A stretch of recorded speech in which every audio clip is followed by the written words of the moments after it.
ഇന്നലെയായിരുന്നു എൻ്റെ ബൾക്കിൻ്റെ 15ാമത്തെ ദിവസം. ജോലി നേരത്തെ തുടങ്ങണമെന്നുള്ളതുകൊണ്ട് 5 എണീറ്റു.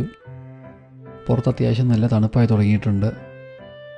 ക്ലൈമറ്റിൻ്റെ രീതിയിലാണെങ്കിലും കാണാനാണെങ്കിൽ അത്യാവശ്യം ഒരു മൂടിയ ക്ലൈമറ്റാണ്. അപ്പോൾ അവിടുന്ന് വർക്കിന് ചെന്നു. നമ്മൾ സ്ഥിരം കൊണ്ടുപോയിക്കൊണ്ടിരുന്ന ഫുഡെല്ലാം പാക്ക് ചെയ്ത് കൊണ്ടുപോയി. ലഞ്ച് കഴിച്ചു. പ്രോപ്പറായിട്ട് കുടിക്കേണ്ടിരുന്ന വെള്ളം എല്ലാം കംപ്ലീറ്റ് ചെയ്തു. നമ്മൾ പയ്യെ 3500 ഇപ്പോൾ 3800 ആക്കിയിട്ടുണ്ട്.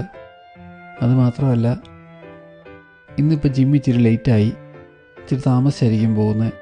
അപ്പോൾ അതിനു മുന്നേ എൻ്റെ വീട്ടിൽ ചെന്ന് തൽക്കാലം ഞാൻ എൻ്റെ ഫിയാൻസിയുടെ വീട്ടിലായിരിക്കും നിൽക്കുന്നത്. അതുകൊണ്ട് മേടിച്ച് വെച്ചിരുന്ന ഫുഡെല്ലാം എടുത്തുകൊണ്ട് അവിടെ ചെല്ലും, ചീത്തയായി പോയിരിക്കാൻ വേണ്ടി. അതെല്ലാം ഇവിടെ വെച്ച് തന്നെ കഴിച്ച് തീർക്കും. പ്രീ വർക്കൗട്ട് ഉണ്ടാക്കി നേരെ ജിമ്മിൽ ചെല്ലും. അത്യാവശ്യം ക്ഷീണമുള്ളതുകൊണ്ട് കഫീൻ നോർമലി കോഫിയാണ് എടുക്കുന്നത്, പക്ഷേ ഇപ്രാവശ്യം റെഡ് ബുൾ എടുത്തു. മാത്രമല്ല, ഉടനെ ഫുള്ള് ഞാൻ ചെയ്യുന്ന വർക്കൗട്ടിനെ പറ്റി ഡീറ്റെയിൽ ഒരു വീഡിയോ ചെയ്യുന്നതായിരിക്കും.